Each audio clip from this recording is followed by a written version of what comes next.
Baik, Assalamualaikum warahmatullahi wabarakatuh.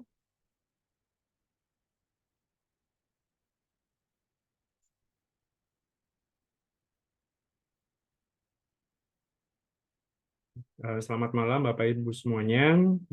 Selamat datang kembali di pertemuan kali ini, pertemuan yang pertama ya untuk materi PPH Badan dari Brevet Bicara Pajak bekerja sama dengan HD Tech Center. Eh, Malam hari ini Rabu ya, Rabu tanggal 4 Oktober 2023 kita akan membahas sesi pertama adalah PPH Badan untuk sesi yang pertama.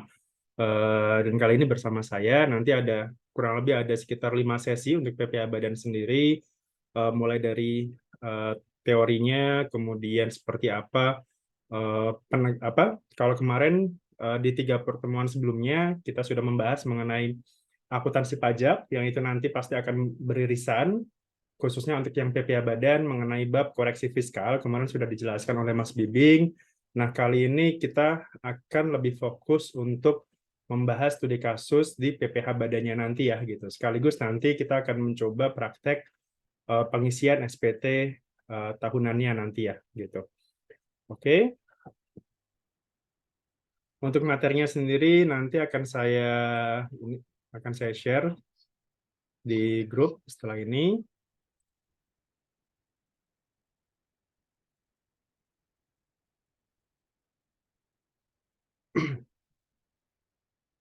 Oke, sudah saya share di grup. Saya akan share screen.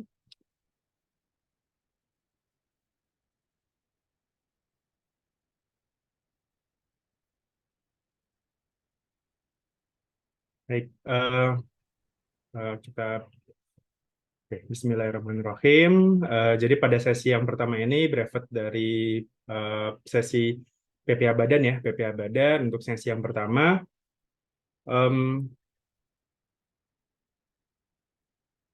Oke, Oh ya sebelumnya tadi saya mohon maaf ada delay sekitar sekitar hampir 30 menit ya, karena ternyata ada penutupan jalan di pas jalan pulangnya, jadi mau nggak mau tadi kejebak macet ya dari kantor sampai rumah, yang biasanya itu eh, nggak nyampe mungkin sekitar 15 menit, tapi tadi bisa sampai 1,5 jam ya. Luar biasa tadi. Oke, nah di PPH Badan sendiri kira-kira apa sih yang nanti akan kita pelajari gitu ya?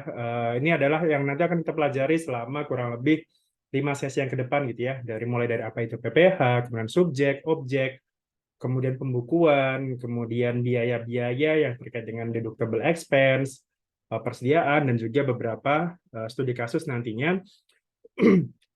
Sedikit ada persinggungan dengan PPH orang pribadi ya, yang kemarin juga sudah kita pelajari. Jadi kalau di PPH orang pribadi kemarin kan kita sudah membahas bagaimana cara penghitungannya ya. Kalau di PPHUP itu paling tidak ada tiga jenis penghitungan. Yang pertama adalah kalau misalkan dia UMKM, kemudian kalau misalkan dia menggunakan pencatatan atau norma, dan yang terakhir adalah bagaimana kalau misalkan dia menggunakan pembukuan. Nah, di bab pembukuan itu sebenarnya dari sisi penghitungan itu hampir sama dengan di PPH Badan ya, yang mana kita harus mencari tahu dulu kira-kira pendapatan bersih fiskalnya itu berapa.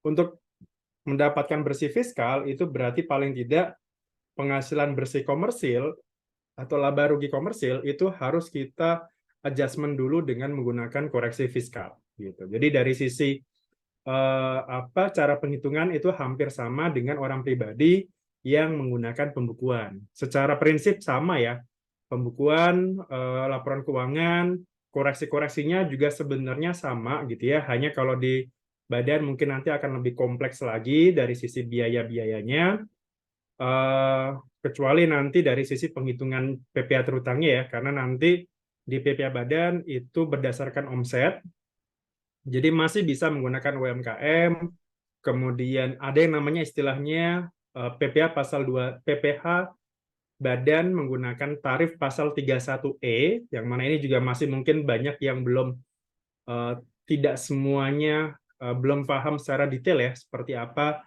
mekanisme penghitungan pasal 31E-nya ini. Kemudian ada juga yang kalau omsetnya itu sudah di atas 50 miliar gitu. Dan tarif PPh badan itu juga relatif sederhana dibandingkan dengan PPh OP ya. Kalau PPh OP kan dia ada lapisan tarifnya ya, ada 5, 15 dan seterusnya. Ada juga di situ PTKP dan sebagainya. Nah, kalau di badan itu tidak ada lagi yang namanya PTKP, tarif progresif juga tidak ada gitu ya. Kalau sekarang tahun 2023 gitu ya misalkan, maka kita masih menggunakan tarif 22%. Tapi 22% ini tidak saklek ya. Tidak semuanya langsung dikalikan 22%, tapi nanti tadi ya ada yang menggunakan diskon 50%, ada juga yang menggunakan tarif pasal 31E. Kurang lebih itu ya sekedar gambaran awal tentang apa itu yang nanti akan kita pelajari di PPh Badan seperti itu. Nah, kita akan masuk ke materi yang pertama. Oh ya, sama seperti sebelumnya ya Bapak Ibu ya, kalau misalkan ada pertanyaan boleh kita langsung diskusi aja di sini. Di grup juga silakan, nanti dimanfaatkan gitu ya. Sekali lagi juga saya mohon maaf kalau misalkan belum bisa berinteraksi secara cepat gitu ya gitu. Tapi insya Allah akan coba saya bahas apabila ada pertanyaan yang nanti yang mungkin masih bisa saya jawab ya, karena kalau mungkin tidak bisa ya nanti saya akan pending dulu, saya tanya-tanya dulu ke teman-teman dan seterusnya. Oke, yang pertama adalah apa itu PPh gitu ya, apa itu pajak penghasilan. Ini juga mungkin sudah pernah dibahas di PPh orang pribadi dulu ya. Jadi sederhananya adalah ya pajak atas penghasilan gitu ya. PPh secara karakteristik PPh atau pajak penghasilan itu pertama adalah dia memiliki karakter subjektif ya. Subjektif itu artinya dikenakan kepada yang berpenghasilan gitu ya gitu. Jadi beda dengan PPN. Kalau PPN itu objektif, artinya siapapun mau itu penghasilannya rendah, kecil, besar, kemudian ekonominya apa ya kuat dan sebagainya, itu tidak dilihat dari situ. Yang dilihat adalah kalau misalkan dia beli barang yang kena PPN ya sudah bayar PPN-nya. Nah, kalau PPh itu beda. PPh itu dikenakan secara subjeknya ya. Siapa yang menerima penghasilan gitu. Kemudian berikutnya adalah yang dikenakan atas apa ya, jelas atas penghasilan ya, atas penghasilan. Nah, kira-kira penghasilan itu apa sih gitu ya? Kalau secara umum kalau di undang-undang definisinya adalah setiap tambahan ekonomis, setiap tambahan kemampuan ekonomis ya. Jadi yang menjadi catatan pertama adalah di sini setiap tambahan kemampuan ekonomis yang diterima atau diperoleh, ini juga kemarin kalau nggak salah di YouTube juga sudah ada yang bahas ya, apa sih perbedaan diterima atau diperoleh gitu ya, gitu. Kemudian baik yang berasal dari Indonesia maupun dari luar Indonesia, gitu. Yang dapat dipakai untuk konsumsi atau menambah kekayaan dengan nama dan dalam bentuk apapun. Nah, ini yang jadi catatan terakhir ya, dengan nama dan dalam bentuk apapun gitu ya, dengan adanya kalau sekarang pajak atas natura di situ. Gitu. Jadi secara umum penghasilan adalah seperti itu. Jadi setiap tambahan ekonomis yang diterima atau diperoleh, diterima itu artinya sudah dicatat sebagai pendapatan, atau diperoleh itu artinya sudah mengakui bahwa itu bernilai pendapatan. Jadi kalau diterima itu misalkan pembayaran secara cash gitu ya, secara tunai, itu diterima. Tapi kalau diperoleh itu biasanya terkait dengan pencatatan kita gitu. Piutang misalkan. Piutang itu uangnya belum kita terima, tapi kita sudah bisa mengakui itu sebagai pendapatan kita. Nah, itu artinya diperoleh tadi ya, yang berasal dari Indonesia maupun dari luar Indonesia, untuk dipakai sebagai konsumsi maupun untuk menambah kekayaan. Makanya rumus sederhana sebuah pendapatan itu kan pernah saya bahas ya, pendapatan misalkan P gitu ya, pendapatan itu sama dengan konsumsi plus apa PK. Kalau saya tambahkan I kayaknya terlalu ini ya, vulgar ya. Pendapatan sama dengan atau penghasilan ya, penghasilan itu sama dengan konsumsi plus harta gitulah ya, harta atau investasi gitu ya, gitu. Jadi harusnya pendapatan kita atau penghasilan kita itu akan selalu sama gitu ya dengan konsumsi plus harta. Jadi apapun, jadi penghasilan kita kalau nggak dipakai konsumsi ya buat investasi, ya buat harta gitu ya. Prinsip dasarnya seperti itu. Makanya ini juga yang dipakai sebagai ekualisasi di DJP ya, salah satunya gitu. Kalau penghasilannya 1 miliar, misalkan yang diakui 1 miliar, sementara hartanya di sini 10 miliar gitu ya, gitu. Nah ini kan pasti nggak cocok gitu ya, gitu. Kenapa? Karena sisi sini itu lebih besar daripada sisi sini gitu. Tapi kalau misalkan pendapatannya 10 miliar di sini, hartanya di sini katakanlah 9 gitu ya, 9 miliar, konsumsinya 1. Nah, ini berarti masih bisa masuk akal, masih bisa match. Pendapatan 10 miliar, konsumsinya 1 miliar, sisanya dijadikan harta gitu ya atau investasi. Itu masuk akal. Tapi kalau dibalik gitu ya, misalkan hartanya 9 miliar, sementara penghasilannya itu hanya 1 miliar, nah itu akan jadi tanda tanya. Kira-kira selisihnya itu dari mana gitu ya? Ada nggak penghasilan lain di luar itu? Nah, itu yang akan biasanya trigger awal ya, trigger awal setiap AR atau mungkin pemeriksa atau siapapun gitu ya yang berhubungan dengan pengawasan itu pasti akan memulai trigger awalnya dari situ biasanya. Kira-kira match atau tidak gitu ya. Oke, kemudian diterima tadi ya diterima atau diperoleh dalam 1 tahun pajak. Gitu. Jadi PPh itu biasanya dilakukan atau dihitung 1 tahun ya. 1 tahun, makanya ada yang namanya kredit pajak. Ada yang namanya kredit pajak itu sebagai pengurang kita ya. Kita sudah dipotong nih. Jadi harusnya katakanlah selama 1 tahun gitu ya, selama 1 tahun 2022 misalkan pendapatan kita kumpulkan apa saja. Kemudian kita hitung berapa pajaknya selama setahun. Kemudian, oh ternyata selama setahun kemarin ada loh yang sudah dipotong. Ada loh yang sudah saya dapat bukti potongnya nih. Nah itu bisa jadi kredit pajak. Itu sebagai penghitungan ya, sebagai pengurang untuk yang PPh tahunan kita. Nanti kita akan bahas berikutnya mengenai cara penghitungan, ataupun juga mungkin Bapak Ibu kita sudah membahasnya di PPh orang pribadi ya terkait dengan kredit pajak. Secara umum sama. Gitu. Berikutnya setelah dari pengertian tadi ya karakteristiknya. Pertama PPh itu adalah pajak subjektif, dikenakan hanya ke orang yang memang memiliki penghasilan gitu atau badan yang memang memiliki ada unsur penghasilannya. Pak, kalau misalkan badannya itu masih rugi gimana?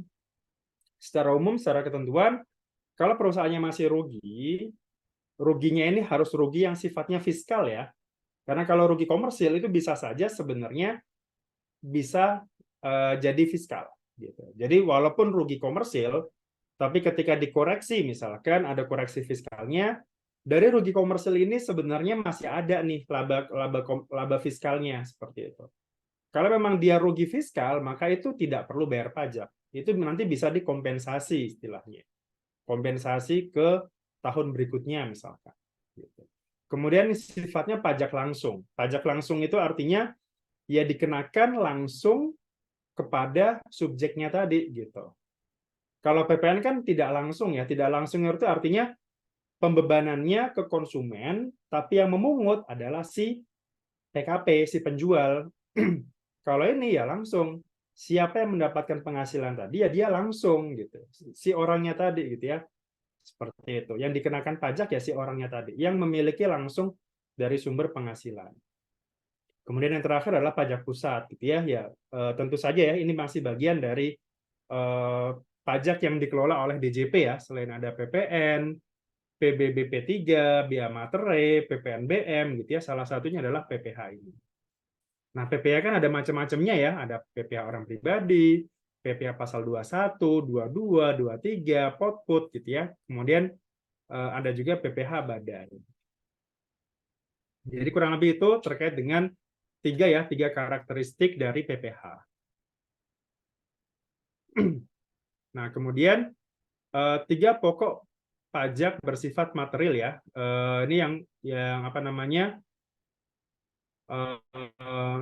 siapa gitu ya. Jadi kalau di PPh badan itu akan membahasnya adalah siapa, kemudian objeknya apa gitu ya, kemudian bagaimana caranya gitu. Jadi kalau sifatnya kan kalau di undang-undang itu kan ada 2 jenis ya, formal dan material. Formal itu tentang secara umum gambarannya, how-nya, misalkan diatur mengenai SPT, aturan mengenai NPWP, kapan saat terdaftar, kapan saat lapor, itu semuanya ada di KUP formal. Tapi tentang kalau misalkan bagaimana siapa yang dikenakan, berapa tarifnya, bagaimana cara menghitungnya, itu semuanya bersifat material. Ya, jadi siapa terhadap apa dan bagaimana, itu semuanya diatur di PPh. Bisa PPh badan, bisa PPh orang pribadi ya, gitu. Nah, siapa ya? Kepada wajib pajak. Terhadap apa ya? Objek penghasilan. Cara menghitungnya gimana ya? Nanti ya kita akan pelajari di situ. Kemudian ini adalah historis dari Undang-Undang PPh dimulai dari nomor 7 1983 ya. 83 ini berarti saat mulainya self assessment. Jadi Undang-Undang Pajak itu berubah menjadi self assessment ketika di tahun 2023 ya, gitu. 1983 ya. 83 itu sudah mulai self assessment. Artinya wajib pajaklah yang menghitung sendiri. Kalau sebelum itu gimana? Sebelum 83 ya si petugas pajak yang menghitung gitu. Makanya kalau kalau kemarin waktu pas ya kasus viral itu ya banyak tuh selebgram, seleb tweet atau siapapun gitu ya yang mungkin ya buat istilahnya pendapatnya gitu ya. Kenapa sih kok cara menghitung pajak itu rumit, repot? Kita sudah bayar, kenapa harus lapor? Kita sudah kemarin juga sempat ada komika yang bilang bahwa eh, apa dia mengkritisi frase kalimat eh, lunasi pajaknya, awasi penggunaannya kalau nggak salah gitu ya. Jadi dia mengkritik itu gitu ya. Lah kita yang bayar, kenapa kita juga yang harus mengawasi gitu ya? Lah tugasnya pemerintah apa gitu ya? Nah sebenarnya sebenarnya kalimatnya tujuannya bukan untuk itu ya, tapi justru lebih ke kita sudah menunaikan kewajiban kita ya kita sama-sama gitu ya, kita sama-sama mengawasi itu gitu ya, karena ya kita tahu sendiri ya, justru kebocoran terbanyak itu kan bukan dari sisi penerimaan gitu ya, tapi dari sisi pengeluaran gitu ya. Kalau kita mau fair, kalau kita mau jujur, kebocoran atau ya tanda kutip korupsinya gitu ya, kan lebih besar mungkin dari sisi pengeluaran gitu ya daripada sisi pendapatan gitu. Pendapatan ya tentu saja pasti ada kebocoran ya. Kita banyak contohnya, masih banyak juga, tapi dari sisi pengeluaran kan lebih banyak lagi ya. Misalnya kita tahulah gitu misalkan terkait dengan pembangunan apa, terkait dengan proyek apa gitu, pasti ada nilai sisi ya terakhir lah ya, terakhir kan ada menteri yang korupsi segala macam gitu ya. Jadi sebenarnya yang harus kita kritisi sebenarnya ya, kalau bagi saya ya pendapat pribadi ya, kita jangan bicara mengenai pendapatannya dulu gitu ya, tapi biar lebih efisien ya tolong juga awasi pengeluarannya gimana gitu ya, gitu. Kita punya uang gitu ya, tapi kalau kita nggak efisien membelanjakan uang tersebut ya sama aja gitu ya, sama kayak kita punya uang 1 juta gitu ya, misalkan kita dikasih uang 1 juta gitu ya oleh orang tua kita gitu. Kalau kita nggak bijak belanjain uang tersebut, ya pasti akan hilang nggak berbekas gitu ya, gitu. Entah itu dijadiin apa gitu ya, misalkan menjudi atau apapun, nggak akan berbekas juga gitu ya. Tapi kalau uang tersebut kita kelola dengan baik dan sebagainya, ya manfaatnya akan jauh lebih banyak. Makanya kan kalau tagline-nya dari Kemenkeu sendiri ya, itu kan eh, penggunaannya itu kan eh, akuntabel, kredibel dan sebagainya gitu. Karena harapannya bukan hanya dari sisi pendapatan, tapi juga dari sisi pengeluarannya itu tolong lebih hati-hatilah gitu ya. Gitu. Oke, kita balik lagi ke historis di sini. Jadi setelah adanya self assessment gitu ya, maka petugas pajak sendiri nggak menghitung gitu. Kalau tadi misalkan kita hubungkan, kalau ternyata misalkan kalau kita balik lagi gitu ya ke aturan yang lama, petugas pajak yang harus menghitung, maka akan berapa banyak orang yang merasa keberatan gitu ya, gitu. Misalkan di sini katakanlah Ibu Arum misalkan. Ibu Arum, kita hitung nih, misalkan saya sebagai petugas pajaknya gitu ya, misalkan. Tanpa melihat, kan pasti nggak mungkin dong, katakanlah saya di Bekasi, tahu realnya pendapatan Ibu Arum ini berapa per bulan. Gitu. Kita pasti apa ya, ada data, ada dasar segala macam, tapi pasti tidak real sama persis dengan harapan dari wajib pajak gitu ya. Misalkan kita tembak, misalkan kita punya data segala macam, oke, Ibu Arum ini harus bayar pajak katakanlah 100 juta setahun gitu. Kira-kira keberatan nggak dengan pajaknya segitu? Saya yakin pasti keberatan gitu ya. Misalkan kemampuan saya katakanlah hanya segini Pak gitu. Kita masih punya biaya, utang segala macam seperti itu. Jadi kalau misalkan balik lagi ke official assessment, artinya pasti akan makin banyak lagi orang yang mengajukan keberatan gitu. Kok pajak saya terlalu tinggi gitu ya. Contohnya official assessment apa? PBB. PBB itu masih official assessment, makanya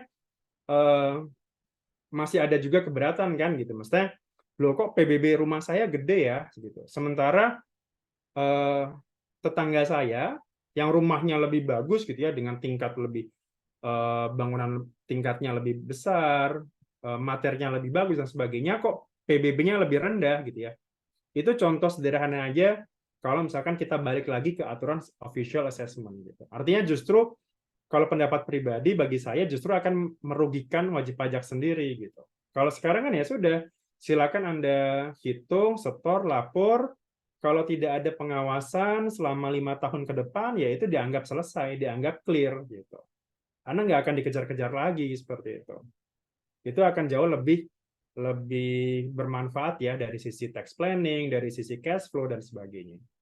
Gitu. Jadi kurang lebih itu ya filosofi kenapa dulu awalnya official assessment, sekarang berubah menjadi self assessment. Ya termasuk juga terkait dengan sumber dayanya juga ya, gitu. Sumber dayanya saat ini misalkan katakanlah ada sekitar 1.400 AR gitu ya. Sementara yang wajib pajak terdaftar sekarang di Indonesia itu ada sekitar 50 juta misalkan NPWP. Anggap aja 10%-nya aja yang kira-kira bayar gitu ya misalkan. Jadi masih ada sekitar 5 juta. 5 juta dibanding dengan 14.000. Itu jumlah yang sangat nggak seimbang ya gitu. Makanya kalau harus official assessment ya sumber dayanya nggak cukup seperti itu. Oke, berikutnya ini ya ada ini history-historinya ya. Yang terakhir itu adalah Undang-Undang Nomor 7 Tahun 2021, Undang-Undang HPP. Sempat dibahas kilas mengenai Cika ya, Cipta Kerja Nomor 11 Tahun 2020, yang mana ini juga sudah ada perpunya ya, perpu saya lupa nomor berapa, mengenai Cika juga, tapi undang-undang yang kita pakai sekarang adalah Undang-Undang Nomor 7 HPP. HPP ini sendiri juga tidak merubah semua pasal, tapi hanya merubah di beberapa poin-poin pasalnya saja. Karena HPP itu istilahnya undang-undang kalau sekarang omnibus law ya, gitu. Jadi satu undang-undang itu bisa merubah beberapa undang-undang yang lain. Gitu. Jadi tidak perlu undang-undang ini harus dirubah, undang-undang ini harus dirubah. Misalkan KUP diubah, PPH diubah, PPN diubah, gitu ya. Itu akan memerlukan waktu lebih lama. Kenapa tidak satu undang-undang ini, tapi di dalamnya itu dia menegaskan bahwa di undang-undang KUP diubah loh pasal sekian sekian sekian, di undang PPH ada loh yang diubah pasalnya sekian sekian sekian. Jadi cukup satu undang-undang, tapi dia merangkum beberapa perubahan. Makanya trennya seperti itu ya. Awalnya HPP ini adalah undang-undang KUP waktu itu. Jadi sebelum disahkan menjadi undang-undang HPP, itu awalnya adalah undang-undang KUP. Jadi KUP dulu yang diubah, kemudian setelah KUP diubah baru PPH dan PPN. Nah, karena keterbatasan waktu juga ya waktu itu, jadi ya udah kita ambil aja poin-poin perubahannya, kita susun undang-undang sendiri menjadi HPP ini. Gitu. Kurang lebih itu ya sekilas mengenai apa itu PPH. Gitu. Mungkin juga sudah pernah dibahas juga, kita pernah bahas juga di PPH orang pribadi ya, tapi ini sudut pandangnya sekarang adalah sudut pandang untuk yang badan. Sampai sini silakan Bapak Ibu, ada yang mau kita diskusikan, silakan. Boleh. Di sini ada sekitar 7 orang ya. Ada Ibu Arina, Ibu Arum, Bapak Erik, kemudian ada Ibu Jessica, Ibu Laila, Bapak Nurmansyah, dan Bapak Renaldi. Gitu. Oke, silakan. Kalau misalkan belum ada, boleh disimpan dulu pertanyaannya. Kita lanjut ke berikutnya mengenai subjek dan bukan subjek. Gitu. Kita fokusnya di PPH badan tapi ya, subjek dan bukan objek untuk yang badan. Gitu. Orang pribadi kita, jadi kalau orang pribadi kan dulu ada apa namanya WNA, WNI, warisan yang belum terbagi gitu ya. Nah itu udah nggak ada di sini. Gitu. Jadi kita khusus POV-nya adalah di PPH badan. Subjeknya, tapi ini secara umum dulu ya, subjeknya sendiri. Kalau di PPH itu kan ada orang pribadi yang sudah kita bahas kemarin, warisan yang belum terbagi sudah dibahas. Nah, kita fokusnya di sini badan dan bentuk usaha tetap. Nanti dibahas ya, apa sih itu BUT gitu ya, bentuk usaha tetap itu seperti apa sih gitu ya. Nah, kita fokusnya di 2 dan 3 ini. Nah, kemudian kita fokus khusus lebih dalam lagi di PPH badan. Badan itu apa sih? Badan itu adalah sekumpulan orang, sekumpulan ya, dan atau modal yang merupakan kesatuan baik yang melakukan usaha maupun yang tidak melakukan usaha. Gitu. Tapi ini jadi apa? Sedikit berubah ya maknanya dengan adanya PT perorangan. Perusahaan PT perorangan ya, perseroan terbatas perorangan. Gitu. Karena bukan lagi sekumpulan orang. Karena kan kalau perorangan itu yang memiliki adalah satu orang gitu ya gitu. Setelah adanya itu setelah adanya Undang-Undang Cipta Kerja kemarin. Tapi itu diksinya saja, tapi secara umum PT perorangan itu ya dianggap sebagai badan ya, bukan orang pribadi. Bentuknya apa saja? PT ya jelas, perseroan terbatas, perseroan komanditer, perseroan lainnya, BUMN, BUMD dengan nama dalam bentuk apapun. Sekarang juga ada yang namanya BUMDes ya, BUMN desa, BUM desa gitu ya, badan usaha milik desa. Kemudian di samping itu ada macam-macam, ada firma, kongsi, koperasi, dana pensiun, perkumpulan, yayasan, ormas, serta lembaga-lembaga lainnya. Gitu. Yang paling sering gitu ya, yang lazim digunakan untuk usaha ya ini ya, PT, CV, kemudian firma, koperasi gitu, yayasan gitu ya, yayasan ada yang sifatnya nirlaba, dan sekarang ada yang namanya BUMDes tadi ya, BUMDes dan PT perorangan. Pak, bagaimana kewajiban pajak PT perorangan gitu ya? Nanti kan kita bahas di khusus nanti. Nah, sekarang ada juga yang namanya bentuk usaha tetap, BUT. Jadi BUT itu bukan badan usaha tetap ya, tapi bentuk usaha tetap. Kenapa? Karena BUT itu bukan cuma badan. Orang pribadi pun juga itu bisa kita anggap sebagai BUT. Bentuk usaha tetap itu adalah bentuk usaha oleh orang pribadi yang tidak bertempat tinggal di Indonesia. Jadi orang pribadi yang tidak tinggal di Indonesia. Kemudian orang pribadi, orang yang berada di Indonesia, tapi tidak lebih dari 183 hari. Artinya kalau kemarin itu berarti subjek pajak luar negeri ya, subjek pajak luar negeri. Atau di sini, atau badan yang tidak didirikan ya, dan tidak bertempat tinggal di Indonesia. Gitu. Jadi orang pribadi yang tidak berada di Indonesia atau di Indonesia tapi kurang dari 183 hari dan badan yang tidak didirikan di sini dan tidak memiliki kedudukan di Indonesia. Tapi di sini dia melakukan kegiatan usaha di Indonesia. Jadi istilahnya contohnya sederhana apa? Netflix atau Apple. Siapa sih yang nggak punya? Ya banyak yang nggak punya ya. Misalnya siapa yang nggak kenal iPhone gitu ya? Gitu. iPhone 15 kemarin gitu. Itu kan Apple jualan di Indonesia. Gitu. Apple jualan di Indonesia. Tapi ada nggak apps perwakilan atau apa namanya kantor Apple di Indonesia? Jawabannya nggak ada, belum ada. Setahu saya yang BUT yang perusahaan besar ya, perusahaan besar tapi punya punya istilahnya tempat di Indonesia itu adalah salah satunya Google. Google itu saya pernah ke kantornya kalau nggak salah di daerah SCBD di sana di eh, Pacific Place kalau nggak salah di menara paling atasnya itu dia dia punya perwakilan Indonesia. Tapi kayak Netflix, kayak Apple, kayak Zoom itu juga kalau nggak salah belum ada tempat perwakilannya di Indonesia. Tapi kan dia punya penghasilan di sini. Kayak ya sekarang kita juga sedang melakukan Zoom meeting ya, Zoom meeting, kemudian saya langganan tiap bulan gitu kan. Nah, artinya kan mereka punya penghasilan gitu ya. Mereka punya penghasilan dari Indonesia. Nah, Zoom ini ya berarti BUT. Apple itu ya ketika dia punya jual barang di Indonesia, dia BUT. Gitu. Karena biasanya mereka tempatnya di Singapura, atau di Taiwan, atau di Malaysia gitu ya. Gitu. Biasanya kan biasanya per regional ya. Regional Asia Pasifik itu biasanya tempatnya kalau nggak di Singapura, ya di Malaysia biasanya. Gitu. Karena mungkin iklim usahanya lebih bagus ya dibandingkan di kita. Gitu. Oke, jadi bentuk usaha tetap itu bukan cuma badan ya, tapi juga bisa orang pribadi. Makanya BUT itu bukan badan usaha tetap, tapi bentuk usaha tetap. Kemudian BUT itu dapat berupa apa gitu ya? Kan tadi orangnya nggak tinggal di Indonesia gitu ya.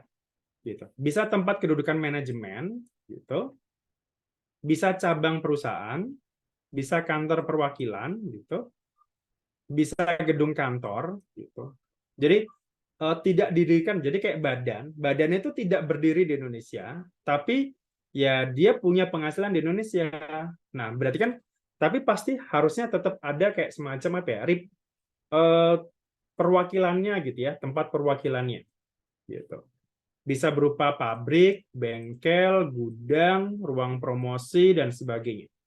Termasuk juga misalkan kayak agen asuransi gitu ya. Agen asuransi misalkan yang dari luar negeri itu katakanlah kayak Generali, kemudian yang belum ada BUT ya, yang belum sorry, yang belum ada PT Indonesianya. Tapi kalau kayak AXA, Prudential, kemudian apalagi ya, itu sudah ada eh, apa PT Indonesianya ya. Tapi kalau kayak yang luar itu ya saya lupa kayak kalau di luar itu kan banyak ya kayak Afris, terus AIA gitu ya, AIA terus macam-macam lah ya gitu. Itu ya kan pasti punya perwakilan ya atau agen lah di situ untuk media promosi dan sebagainya. Gitu. Jadi agen atau pegawai dari perusahaan asuransi yang tidak didirikan dan tidak bertempat di Indonesia yang menerima premi asuransi atau menanggung resiko di Indonesia. Termasuk itu tadi ya. Komputer, agen elektronik atau peralatan otomatis yang dimiliki, disewa atau digunakan oleh penyelenggara transaksi elektronik. Siapa ya? Contohnya Zoom tadi ya. Zoom ini ya, Zoom meeting ini ya dia termasuk tadi termasuk BUT gitu. Oke, ini semuanya. Nah, kemudian perbedaan perlakuan SPLN dan SPDN ya, dalam negeri dan luar negeri. Secara umum ini hampir sama ya dengan eh, badan kemarin ya, sorry, orang pribadi kemarin. Jadi kalau subjek pajak dalam negeri ya worldwide income gitu. Jadi Indonesia dan dari luar Indonesia, tapi kalau luar negeri ya cuma dari Indonesia saja. Asal sumber di sini. Dasar pengenaan pajaknya dia menggunakan tarif umum. Kalau luar negeri itu biasanya tarif pasal 26 ya atau tax treaty. Kalau dia ada tax treaty-nya berarti pasal 2. Pakai tax treaty, tapi kalau nggak punya tax treaty dengan negara asal itu kita pakai pasal 26. PPh-nya ya pasal 17 ya. Pasal 17 itu bukan cuma orang pribadi ya, tapi juga ada yang PPh badan juga. Kewajiban SPT-nya apa ya? Kalau di dalam negeri ya, wajib SPT. Kalau luar negeri ya tidak ada kewajiban. Kenapa? Ya karena dia nggak punya NPWP gitu. Kan bedanya kan kalau dalam negeri dia harus punya NPWP ya, gitu. Sementara kalau luar negeri ya nggak perlu punya NPWP gitu.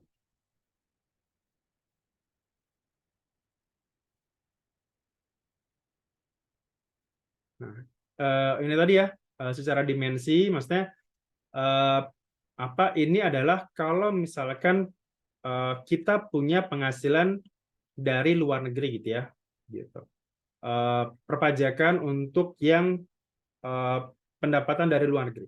Kalau subjeknya itu adalah dalam negeri, itu maka seperti biasa ya. Jadi di sini pasal 4 ayat 1 ini seperti biasa, PPh dalam negeri ya, PPh dalam negeri, pendapatan objek pajak istilahnya. Ini objek pajak pasal 4 ayat 1. Pasal 4 ayat 3 adalah yang bukan objek pajak.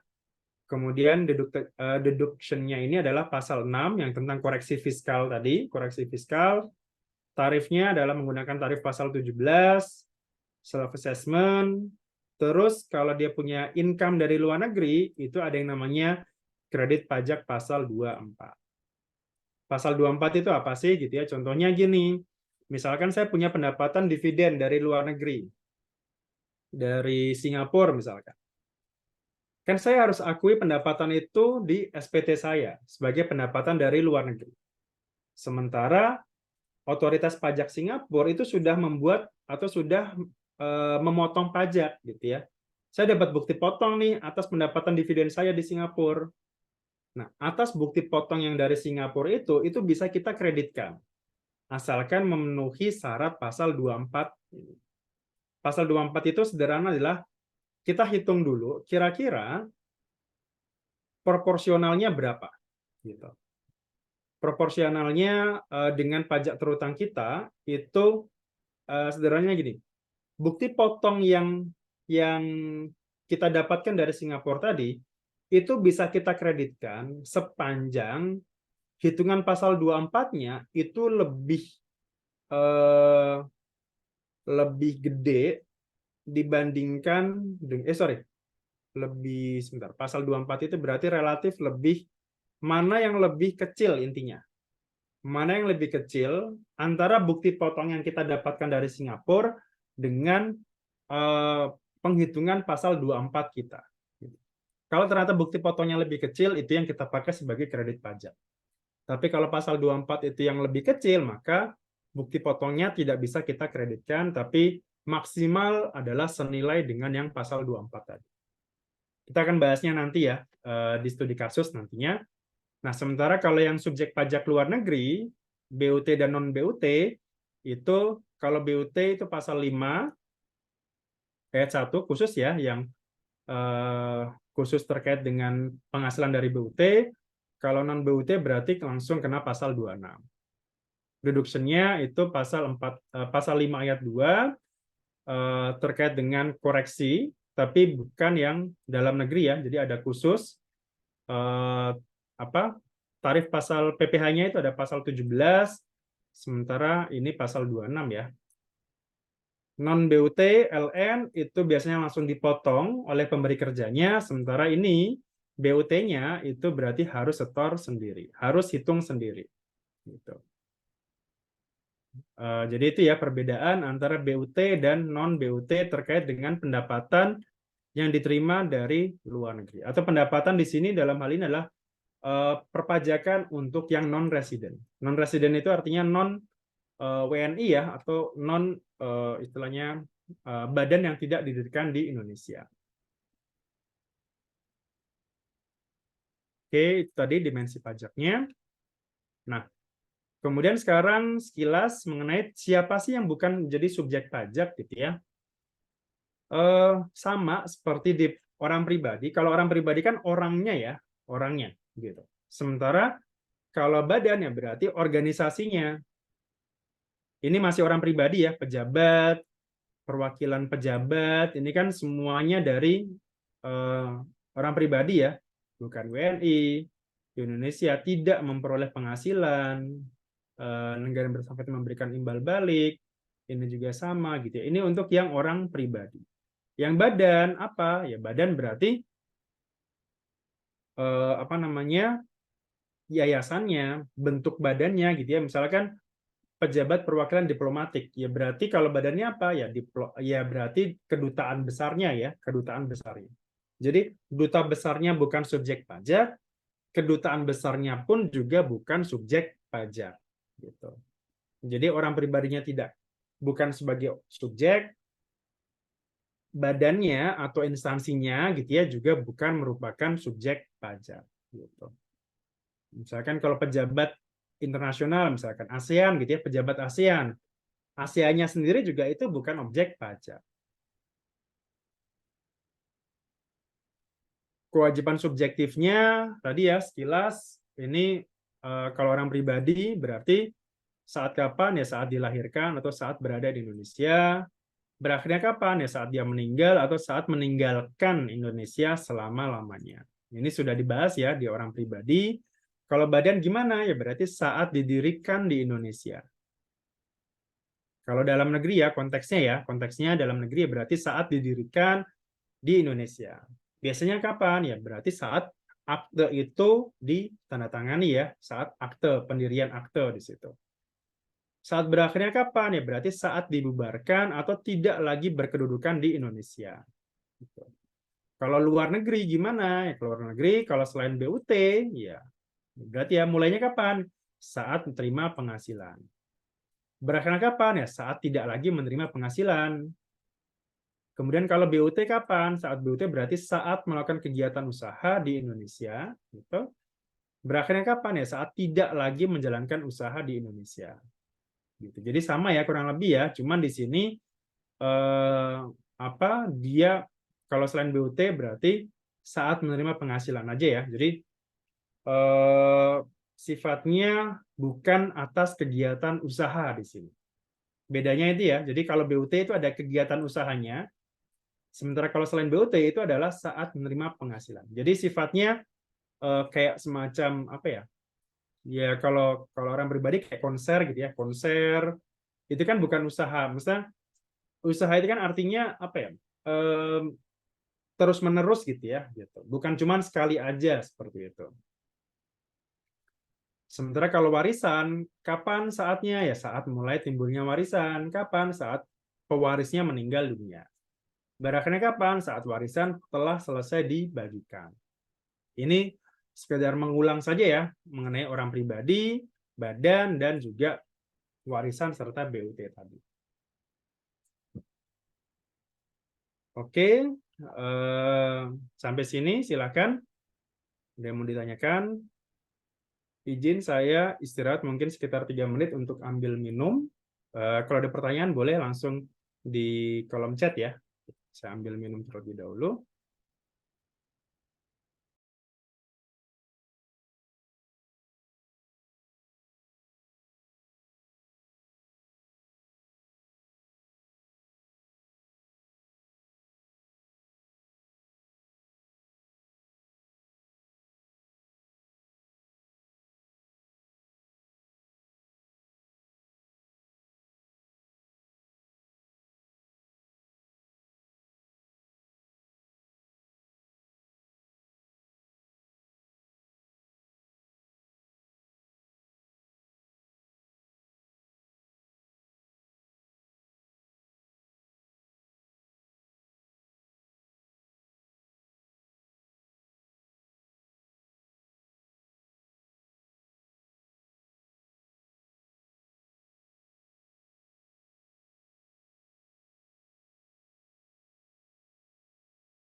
Baik, kita lanjutkan. Ini tadi ya kewajiban subjektifnya. Nah, berikutnya materi berikutnya adalah mengenai objek pajak dan bukan objek pajak. Tadi kan dari sisi subjeknya ya, tentang siapanya, kemudian kepada apa sekarang, kepada objeknya apa. Gitu. Kalau tadi kan ada 3 ya tadi ya, dari sisi undang-undang material tadi, siapa, apa, dan bagaimana. Gitu.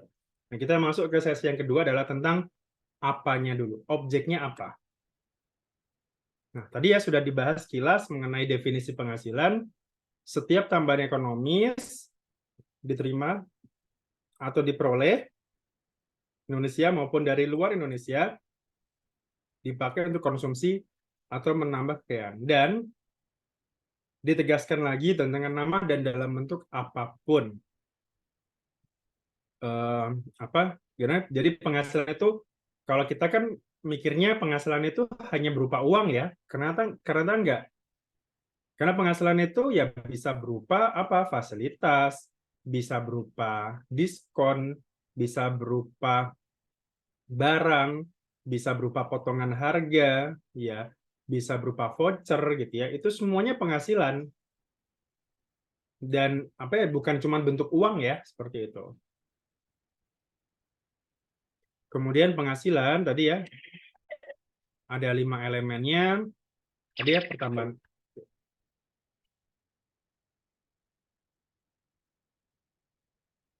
Tadi ya ini sekilas ini aja di breakdown lagi tadi ya. Tambahan ekonomis, aspek ekonomi ya, bukan cuma akuntansi gitu. Artinya kalau akuntansi kan ya mungkin tidak semuanya tercatat gitu ya sebagai pendapatan, tapi kalau ekonomi ya setiap apapun tambahan penghasilan gitu, tambahan ekonomis gitu ya. Kayak tadi ya bisa berupa voucher, bisa berupa diskon. Itu kan ekonomis gitu ya, bisa berupa barang gitu. Pengakuannya secara cash atau accrual. Diterima itu artinya cash, kalau diperoleh itu artinya secara accrual ya, kita sudah mengakui itu sebagai pendapatan. Ini cakupan geografisnya dan konsumsi untuk menambah kekayaan tadi. Pemanfaatan atau pemakaiannya. Gitu. Jadi ini adalah tambahan ini 1, 2, 3, satu lagi berarti nama dan dalam bentuk apapun. Jadi ada 5 elemen terkait penghasilan itu sendiri. Nah, kemudian mekanisme pembayaran PPh itu kan ada 2 ya. Kalau untuk PPh ya, self assessment atau withholding system. Di sini tidak ada yang namanya official assessment ya. Jadi cuma ada 2, menghitung sendiri atau dihitung oleh pihak ketiga istilahnya, atau pihak si pemberi kerjanya di sini. Menghitung sendiri itu berarti mulainya dari mana ya? Dari sejak sebelum hitung biasanya daftar dulu ya. Ya ada daftar dulu, punya NPWP dulu gitu kan. Setelah punya NPWP daftar, kita menghitung. Ada yang namanya menghitung dan memperhitungkan. Bedanya apa? Kalau menghitung ya berarti kita hitung gitu ya. Penghasilan saya sekian, pajaknya sekian. Memperhitungkan itu artinya sama seperti pengkreditan ya gitu. Kira-kira pajak saya yang saya hitung ini masih ada unsur pengurangnya nggak gitu. Masih ada unsur tambahan penghasilan lain nggak gitu. Ada kredit pajaknya tidak gitu ya. Jadi ada unsur memperhitungkan. Setelah memperhitungkan tadi ya sebagai kredit pajaknya tadi, kita menyetorkan dan melaporkan pajak kita sendiri. Ya, atau ya pakai konsultan gitu ya kalau misalkan kesulitan seperti itu. Nah, hasilnya ketika menyetorkan, melaporkan itu hasilnya adalah ada yang namanya pasal 25 dan pasal 29. 25 itu adalah angsuran ya, angsuran bulanan, dan 29 ini adalah istilahnya closing-nya gitu ya gitu. Saya juga pernah ngasih ilustrasi ya antara pasal 25 dan 29 ini sama seperti kalau kita kredit kendaraan gitu. Kalau kita kredit kendaraan itu kan ilustrasinya kita bayar DP dulu, uang muka dulu, baru sisanya diangsur gitu. Nah, kalau di pajak itu kebalikannya. Kita ngangsur dulu, baru selisihnya, sisanya itu kita lunasi. Gitu ya. Gitu. Jadi istilahnya bukan uang muka ya, tapi uang apa ya? Uang belakang gitu. Atau ya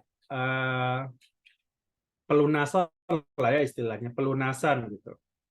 Jadi kebalikan dari kita kredit kendaraan, pajak itu berarti kita nyicil dulu kira-kira, tapi secara fungsi sama. Kita nyicil motor itu apa sih? Ya karena biar tidak memberatkan cash flow kita kan gitu. Kalau saya harus beli motor langsung harganya katakanlah 30 juta, cash flow saya terganggu gitu. Saya harus ngeluarin 30 juta langsung. Walaupun banyak juga ya yang kayak dealer-dealer gitu ya. Ketika kita beli cash, motornya nggak ada. Ketika kita mau nyicil, tiba-tiba ada motornya gitu ya. Itu permainan aja seperti itu. Tapi secara filosofi, angsuran pasal 25 itu secara fungsi sama dengan kalau kita mengangsur cicilan tadi. Untuk mengurangi beban cash flow kita. Gitu. Mengurangi. Nah, sementara pasal 29 itu berarti pelunasannya. Kan kalau kendaraan tadi ya, kita bayar dulu uang mukanya sekian, sisanya diangsur sampai habis, sampai selesai. Nah, kalau 25 dan 29, 25 itu nyicilnya dulu, kita nyicil dulu, kira-kira kita tadi ya memperhitungkan tadi, kita sudah menghitung nih, kita perhitungkan dulu, kira-kira angsuran saya berapa ya? Gitu. Oke, angsuran saya katakanlah, kita sudah hitung gitu ya, sorry, kita sudah hitung pajaknya misalkan 100 juta. Kita hitung, kita memperhitungkan nih kira-kira kredit pajak saya berapa, angsuran saya berapa kira-kira. Kalau saya langsung bayar 100 juta nanti, itu boncos nanti. Kita nggak punya cash flow langsung 100 juta. Kita tabung dulu nih. Kita nabung dengan nyicil tadi ya, nyicil. Misalkan katakan 5 juta. 5 juta setiap bulan, terkumpul selama 12 bulan. Artinya 5 kali 12, itu ada 60 juta. 60 juta, sementara kan pajak kita tadi adalah 100. Nah, kita lunasilah itu dengan cara membayar pasal 29. Jadi 29 itu pelunasannya, pasal 25 itu adalah cicilannya. Itu kalau self assessment. Sudah selesai di sini. Gitu. Jadi kalau semuanya itu sudah kita laksanakan di sini, ya nggak ada alasan untuk DJP istilahnya mengenakan sanksi secara formal gitu. Sanksi formalnya tidak ada. Kenapa? Karena kita sudah membuat ini semua. Gitu. Kalau tepat waktu semua ya, maksudnya kita sudah menyetorkan tepat waktu, melaporkan tepat waktu, ya nggak ada sanksi formal itu nggak ada. Sanksi formal itu ya kayak contohnya terlambat lapor SPT itu sanksi formal. Terlambat setor itu sanksi formal. Gitu. Nah, hanya nanti DJP akan membuktikan dikasih kesempatan selama 5 tahun, benar nggak? Yang sudah saya lakukan ini semua itu sudah benar atau tidak? Gitu. Dengan cara apa ya? Tadi ya ada data pembanding, bisa ekualisasi, bisa data lain, bisa tadi ya trigger awal, pendapatannya sekian kok asetnya banyak gitu. Atau kebalikannya, asetnya sedikit, pendapatannya banyak, terus diputar kemana kok pajaknya sedikit gitu ya, biayanya gede gitu. Itu semua ya. Jadi itu trigger awal gitu ya. Jadi apabila kita sudah lakukan ini semua, maka dianggap sudah selesai, sudah benar secara formal. Nah, DJP harus membuktikan secara material kira-kira sudah benar atau tidak gitu ya materialnya. Kalau tidak ada SP2DK, nggak ada pemeriksaan segala macam, selama 5 tahun ya udah clear, ini jadi ingkrah istilahnya, gitu sudah selesai gitu ya. Apalagi misalkan kalau kemarin-kemarin ikut program misalkan kayak PPS, kayak tax amnesty gitu ya, ya udah akan jauh lebih firm lagi, akan jauh lebih nyaman lagi seperti itu. Karena sudah ada jaminan, katakanlah kalau kemarin PPS tidak akan diperiksa, kalau sama dulu tax amnesty malah semua pajaknya itu sudah clear gitu ya, kita mulai dari nol lagi gitu. Itu dulu tax amnesty seperti itu. Jadi dulu walaupun kita nggak bayar pajak selama 10 tahun, walaupun kita punya penghasilan gitu ya, Setelah ikut tax amnesty, kita bayar uang tebusan, udah dosa kita langsung diampuni seperti itu. Nah, kita balik ke withholding system sekarang. Withholding system itu artinya adalah tadi dia dipotong, jadi bukan kita yang punya penghasilan, bukan kita sebagai yang punya penghasilan yang harus menghitung tadi ya, gitu. Tapi negara menyerahkan, tolong dong si badan ini dipotong, tolong dong orang ini dipotong pajaknya gitu ya. Biar apa? Ya biar lebih cepat, biar lebih gampang gitu. Kalau semuanya harus diserahkan ke sini, kira-kira ada ini enggak? Yang jelas bisa dilakukan dengan benar atau tidak gitu ya. Pasti akan ada apa ya istilahnya ketidakbenarannya seperti itu. Kenapa? Karena sifat dasar manusia gitu ya, ketika kita punya penghasilan pasti tidak mau dikurangi, pasti tidak mau ditarik, khususnya pajak gitu ya. Ketika saya dapat penghasilan 10 juta, ada kemungkinan tidak bahwa 10 juta yang saya terima tadi itu saya nggak hitung pajaknya. Saya sembunyi, saya diam-diam aja misalkan. Saya terima penghasilan, saya diam-diam aja untuk istilahnya ya udah diam aja deh gitu. Kan ada kemungkinan untuk itu ya pasti ya. Nah, makanya negara menitipkan, oke deh, biar tidak sampai terjadi seperti itu, oke. Yang harus motong siapa? Gampangnya siapa? Ya gampangnya adalah yang ngasih pendapatan, yang ngasih penghasilan. Kenapa? Karena kan sama-sama butuh. Si pemberi kerja butuh dia untuk melakukan kegiatan, untuk bekerja gitu ya ke dia. Misalkan kalau contohnya orang pribadi gitu ya, saya seorang servis AC misalkan. Saya seorang servis AC. Perusahaan kebetulan AC-nya bocor. Sama-sama butuh nggak ini? Butuh kan? Perusahaan butuh tukang AC untuk mereparasi AC-nya. Si tukang AC butuh penghasilan dari perusahaan tersebut dengan cara menawarkan jasanya dia. Dalam hal ini semuanya dua-duanya butuh. Karena saling butuh, itu kan berarti ada transfer di situ. Yang satu transfer jasa, yang satu transfer apa? Ya transfer penghasilan. Kan nggak mungkin dong kita udah ngasih jasa tapi nggak dapat penghasilan. Gitu ya. Normalnya nggak mungkin seperti itu. Jadi kita ngasih jasa, si tukang AC itu ngasih jasa, perusahaan yang ngasih pendapatan. Nah, pada saat transaksi itu terjadi, di saat itu pula paling gampang untuk menarik pajak. Kenapa? Karena salah satu asas pajak itu kan asas kenyamanan ya, asas convenience. Kenyamanan itu artinya kapan? Ya pada saat kita terima penghasilan. Daripada misalkan, oke Pak, kerjaannya udah selesai. Ini saya kasih uang 5 juta. Tolong ya, nanti pendapatannya Bapak itu silakan hitung sendiri ya, pajaknya berapa, sekian persen, segala macamnya. Si tukang AC-nya, si saya, gimana caranya Pak? Saya nggak paham. Caranya gimana, bla bla bla bla gitu ya. Dia nggak paham. Ya udah deh Pak, kalau gitu daripada Bapak salah dan sebagainya, oke deh, kita potong aja deh, biar gampang gitu ya. Oke, Bapak pendapatannya 5 juta, kita potong pasal 21 sekian persen, bla bla bla. Oke, Bapak saya potong 100.000. Ini uang Bapak 5 juta dikurangi 100.000 misalkan. Oke Pak, terima kasih Pak, selesai. Jadi perusahaan clear, dia AC-nya benar, dia ngasih pendapatan, dia motong pajak. Seluruh kewajiban dia sudah selesai. Sementara si tukang AC-nya, haknya juga sudah terpenuhi semua. Dia ngasih jasa tadi, kewajibannya dia ya, haknya apa? Dia dapat penghasilan. Dipotong pajak nggak? Dipotong pajak gitu ya. Dia wajib, kan wajib ya, wajib bayar pajak. Gitu. Tapi kewajiban itu diserahkan si pemberi kerja tadi. Jadi dialihkan ke perusahaan. Oke, dia yang motong. Gitu. Jadi semuanya clear.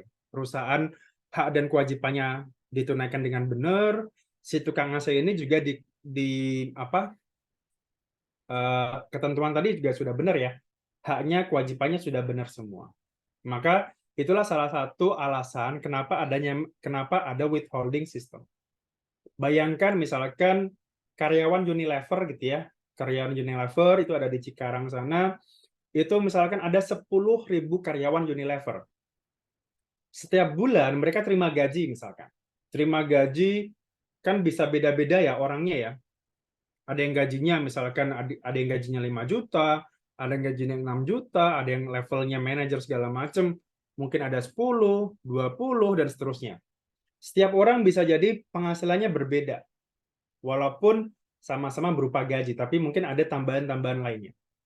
Bayangkan kalau perusahaan tidak menghitung pasal 21 atas karyawan 10.000 karyawan Unilever tersebut. Apakah mungkin 10.000 karyawan tadi dia harus menghitung sendiri pasal 21 saya, oh ini ada biaya jabatan, oh ini ada iuran pensiun, oh ini ada segala macamnya. Aduh, setelah itu dia harus setor sendiri, dia harus lapor segala macam, ribet pastinya. Gitu. Untuk memudahkan itu semuanya, oke deh, cukup satu perusahaan aja, silakan. Anda yang motong saja sekaligus pada saat kapan? Pada saat dia terima penghasilan. Itu lebih gampang. Gitu. Berarti kalau kayak gitu, berarti perusahaan yang ribet dong, Pak. Ya memang, mau nggak mau ya, mau nggak mau. Kenapa? Ya negara juga kan butuh uang juga kan gitu. Daripada 10.000 karyawan tadi nggak setor pajak, yang mending satu perusahaan aja dong yang menyetorkan gitu kan, lebih gampang pengawasannya gitu. Gitu ya, gitu. Jadi ada konsekuensinya memang gitu. Konsekuensinya ketika dia mempekerjakan seorang karyawan ya dia harus siap-siap nih motong pajaknya berapa gitu. Karena negara juga nggak mau rugi juga kan seperti itu. Nah, tadi ya, terutama kenapa? Kewajibannya apa? Ya dihitung dia ini dari sisi si penyedia jasa ya, si tukang AC-nya tadi ya, misalkan dihitung, dipotong, dipungut, distorkan dan dilaporkan oleh pihak lain tadi. Nah, withholding system itu ada istilahnya pot-put kemarin ya, yang sudah dijelaskan oleh Tika kemarin. Ada pasal 21, pasal 22, pasal 23, pasal 24, ini yang kredit pajak luar negeri. Pasal 15 kemarin ya, yang kayak pelayaran dalam negeri, penerbangan dalam negeri gitu ya, sama PPh final di sini. Ini semuanya sudah dijelaskan tentang PPh pot-put gitu.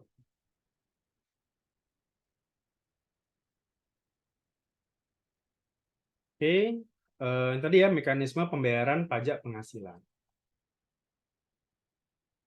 Sumber penghasilan ini juga kemarin sudah saya bahas di orang pribadi ya. Sumber penghasilan itu paling tidak biasanya ada 4, dari pemberi kerja di sini, dari kegiatan usaha, dari harta yang dimiliki atau dari modal atau serta pendapatan lain-lain. Ya, contohnya pemberi kerja apa ya tadi ya, kayak servis AC itu kan dari pemberi kerja. Kegiatan usaha apa ya, dari usaha servis AC tadi gitu ya. Misalkan kegiatannya apa ya, AC keliling gitu ya, isi freon keliling misalkan, itu kan kegiatan usaha juga gitu. Dari harta yang dimiliki misalkan apa, kita punya kendaraan, kita sewakan, kita apa namanya, kita punya ruko, kita sewakan, kita punya tanah, kita punya rumah gitu ya, kita jual, kita sewakan, itu dari harta yang kita miliki. Penghasilan lain-lain gimana? Ya contohnya kayak kita terima hadiah undian gitu ya. Undian, door prize, kemudian pembebasan utang dan sebagainya, itu adalah pendapatan atau penghasilan lain-lain. Ini sudah kita bahas di orang pribadi ya, lebih spesifik lagi. Oke. Nah, ini juga klasifikasi penghasilan. Secara umum penghasilan itu dibedakan menjadi 2, objek pajak dan bukan objek pajak. Jadi 2 ya sebenarnya. Objek pajak itu adalah pasal 4 ayat 1 di sini. Yang dikecualikan dari objek adalah pasal 4 ayat 3 di sini. Yang sifatnya final itu ada yang pasal 4 ayat 2, ya kan, PPh final.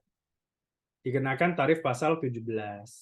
17 itu berarti non final ya. Non final itu yang ini berarti. Gitu. Jadi objek pajak itu ada yang pasal 1, ada yang pasal ayat 1, ayat 2. Yang non objek itu adalah ayat 3. Tapi semuanya ada di pasal 4 di sini. Objek pajak itu ada di penghasilan itu ada di pasal 4.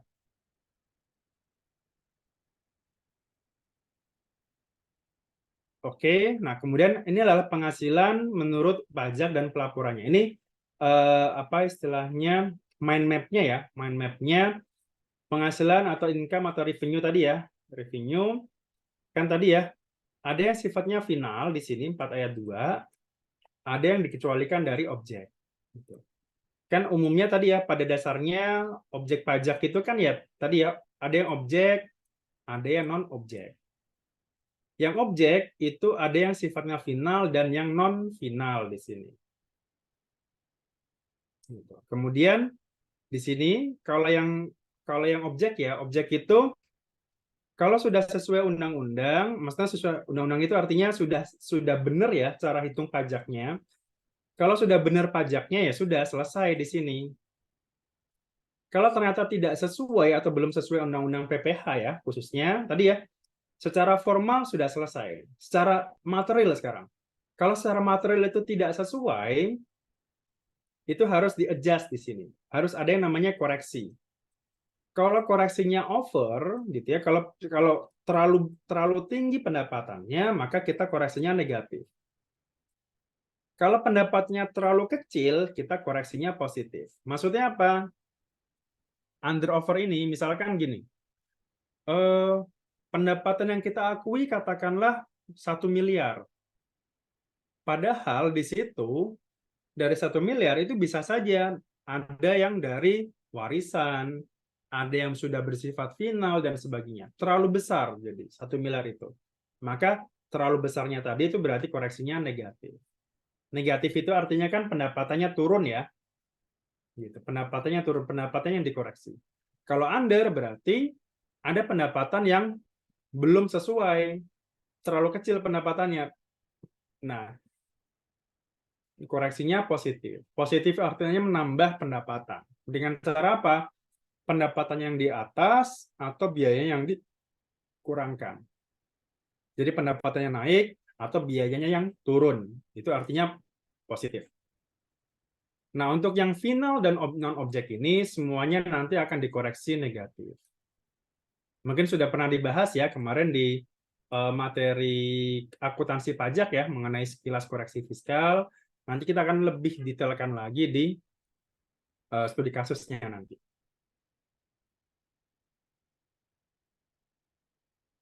Oke, sebelum ini silakan ada yang mau ditanyakan, silakan ya. Nanti kita diskusikan. Silakan Bapak Ibu.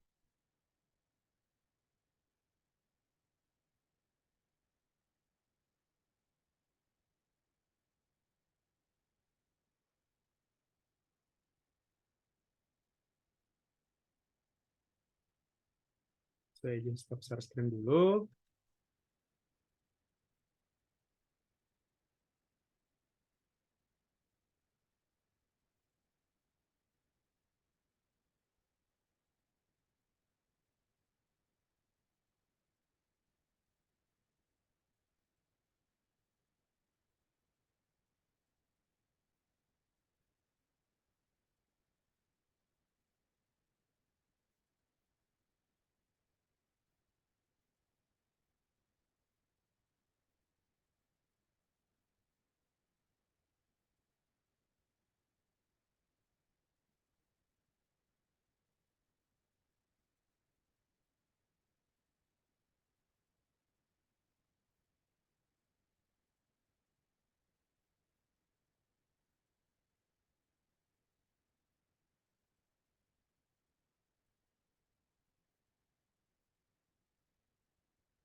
Oke, kita akan coba latihan soal dulu ya.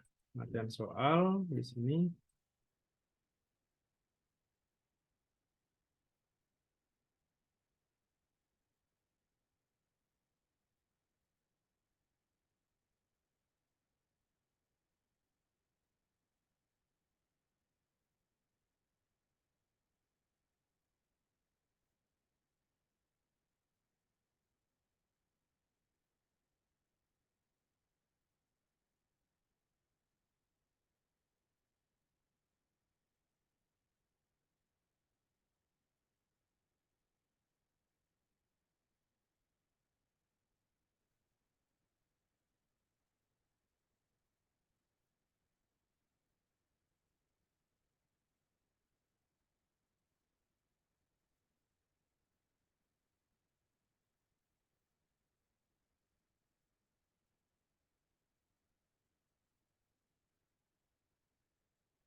Oke, silakan Bapak Ibu untuk bisa join terlebih dahulu. Kita akan coba eh, lakukan post test ya, yang sudah saya sampaikan tadi.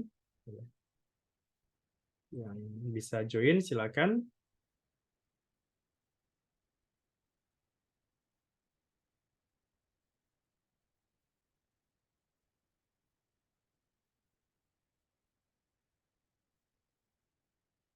Joinmyquiz.com, kemudian kodenya adalah 150973.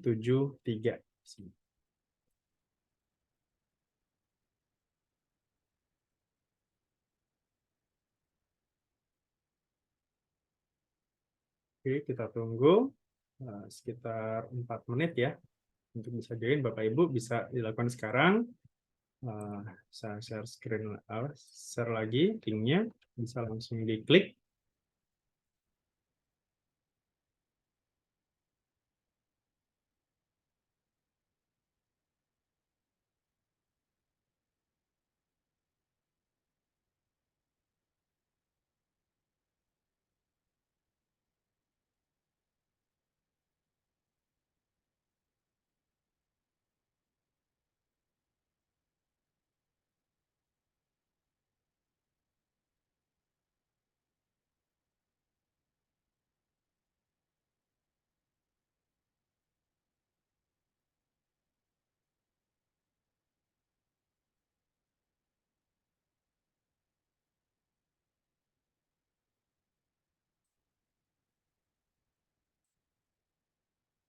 Oke, baru 4 yang bisa join. Silakan, masih ada sekitar 3 lagi berarti.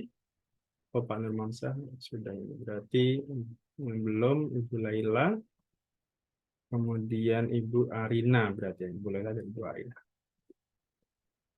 Kita tunggu, atau bisa kita langsung lanjut aja ya nanti Ibu Arina kalau memang bisa join, dan Ibu Laila kalau memang bisa silakan bisa langsung ikut join aja nanti. Kita akan langsung mulai. Silakan, ada sekitar 10 soal ya, yang sebagian tadi sudah kita sudah bahas, atau mungkin ada yang belum dibahas gitu ya. Silakan dikerjakan terlebih dahulu. Setelah itu akan kita bahas bareng-bareng nanti.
Oke, sudah selesai ya. Em, apa? Tadi juga kayaknya saya salah salah pencet soal kayaknya karena ternyata di akhir-akhir bahasnya penyusutan ya, yang mana itu belum mungkin kemarin juga sudah dibahas ya di akuntansi pajak, cuman kayaknya kalau hitung langsung di sini kayaknya agak lama gitu ya. Cuman di sini kita bahas aja satu persatu ya. Yang pertama adalah PPh, sorry, pajak yang dikenakan kepada badan atau orang pribadi atas penghasilan diterima selama setahun, ya disebut PPh ya, pajak penghasilan, itu jelas gitu. Kemudian penghasilan untuk kepentingan pengenaan pajak yang dimaksud dengan scheduler taxation adalah penghasilan yang objek pajaknya dikenai pajak bersifat final. Maksudnya yang dimaksud dengan scheduler taxation itu artinya apa ya?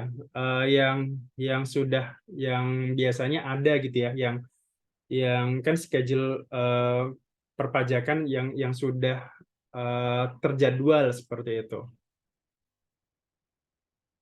Oke, yang objeknya dikenakan pajak secara final karena apa namanya kan memang kalau final itu kan memang ketika kita dapat penghasilan itu biasanya langsung dipotong gitu kan gitu, langsung dipotong dan tidak perlu ada lagi perhitungan setelah itu gitu ya. Jadi cukup dilaporkan aja di SPT tahunan seperti itu.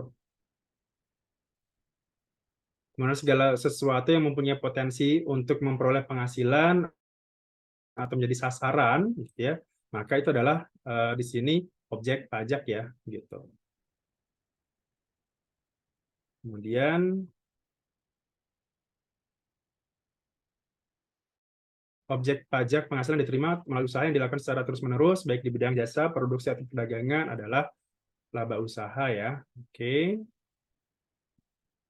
Dasar penghitungan untuk menentukan besarnya pajak PPh yang terutang adalah penghasilan kena pajak ya, PHKP atau istilahnya kita. Penghasilan diperoleh karena mengikuti serangkaian kegiatan seperti rapat, sidang, dan sebagainya, action income ya, atau istilahnya pendapatan aktif gitu ya. Gitu. Jadi istilahnya yang karena kita mengikuti serangkaian kegiatan tadi kan gitu. Jadi artinya pendapatan yang bersifat aktif seperti itu. Kemudian penghasilan diterima melalui usaha yang dilakukan secara terus-menerus, baik di bidang jasa dan sebagainya, bisnis income ya, gitu dari bisnis. Nah ini apa namanya?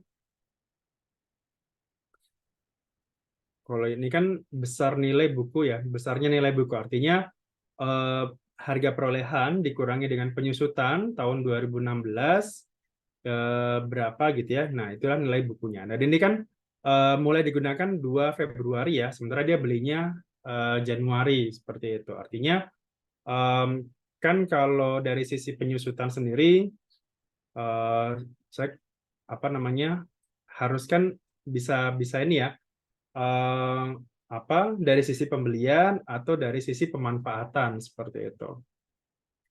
Jadi kalau misalkan Januari ya berarti ini kan kelompok satu ya, 4 tahun kan berarti kelompok satu. Kelompok satu itu berarti 25% masa apa penyusutan tiap tiap tahunnya.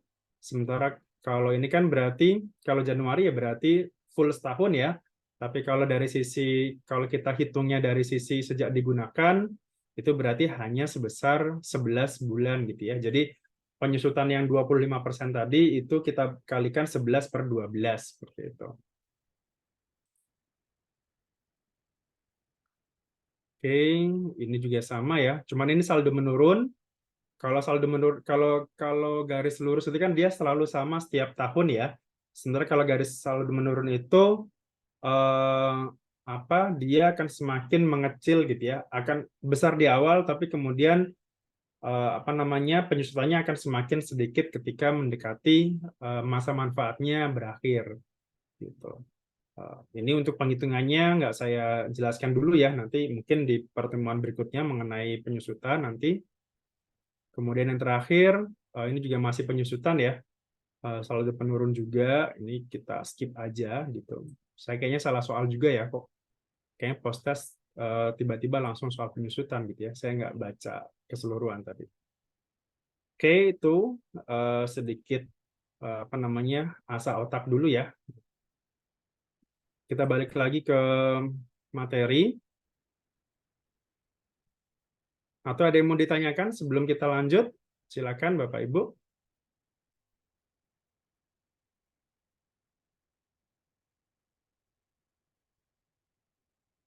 Oke, kita masih membahas mengenai. Jadi ini masih belum bahasan badannya belum khusus ya. Kita masih bahas penghasilan secara umum.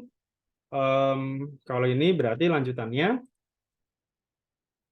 Nah, secara umum ini kan berarti ini bisa dikenakan bisa orang pribadi bisa badan ya. Tapi apa namanya ini yang ada tanda-tandanya ini adalah berarti dikenakan ke PPh badan. Sementara kalau yang tidak ada itu artinya dia kenanya di PPh orang pribadi ya yang kemarin sudah kita bahas. Jadi pasal 4 ayat 1 ya itu hadiah dari undian atau pekerjaan gitu. Bisa badan bisa orang pribadi ya kalau ini ya. Kemudian laba usaha juga sama, bisa badan bisa orang pribadi. Keuntungan penjualan harta atau pengalihan harta itu juga sama, bisa badan atau orang pribadi. Kemudian di sini penerimaan kembali pembayaran pajak yang telah dibebankan sebagai biaya dan pembayaran tambahan pengembalian pajak. Ini kalau misalkan kayak restitusi gitu ya, atau pembebasan utang, itu juga dianggap sebagai penghasilan. Bunga termasuk premium, diskonto, dan imbalan karena jaminan pengembalian utang. Jadi bunga dengan nama bentuk apapun ya di sini. Dividen gitu ya, cuman di sini ada tambahan, kriteria tambahan untuk yang SHU koperasi itu tidak lagi menjadi objek pajak ya. Jadi pembagian SHU koperasi itu bukan lagi menjadi objek pajak. Artinya sekarang menjadi non objek pajak. Royalti ya ini masih sama ya, masih menjadi objek pajak. Kemudian dividen juga ya, dividen yang diterima dari perusahaan, dividen yang diterima oleh perusahaan dalam negeri itu sekarang tanpa syarat apapun itu bukan lagi menjadi objek pajak, gitu ya. Jadi kalau dividen badan dalam negeri itu sudah otomatis bukan kena pajak. Tapi kalau dalam negeri ada tambahan ketentuannya. Sewa dan penghasilan lain sehubungan dengan harta ya, ini juga objek PPh pasal 23 ya di sini ya. Objek pasal 23, penerimaan atau perolehan pembayaran berkala gitu ya. Nah, ini ya kayak kayak pembayaran utang gitu ya, pembayaran utang atau pembayaran bunga seperti itu. Keuntungan karena pembebasan utang kecuali sampai dengan jumlah tertentu, termasuk kriteria debitur kecil yang ditetapkan dengan peraturan pemerintah gitu. Ini apa namanya kalau kita punya utang kemudian dibebaskan gitu ya, artinya kan yang awalnya itu utang kan bisa menjadi pendapatan sebenarnya kan gitu. Keuntungan selisih kurs ini juga sering ya kejadian kalau di perusahaan gitu ya. Pengakuan keuntungan atau kerugian ya. Jadi kalau keuntungan itu diakui sebagai pendapatan, kalau kerugian ya juga diakui sebagai kerugian gitu. Jadi dua-duanya, tapi ya tadi ya sepanjang digunakan untuk kegiatan usaha gitu. Jadi kalau bukan untuk kegiatan usaha ya kerugiannya nggak boleh diakui gitu. Tapi kalau pendapatannya boleh diakui gitu. Kalau tidak dalam rangka kegiatan usaha. Jadi dimasukkan sebagai pendapatan lain-lain.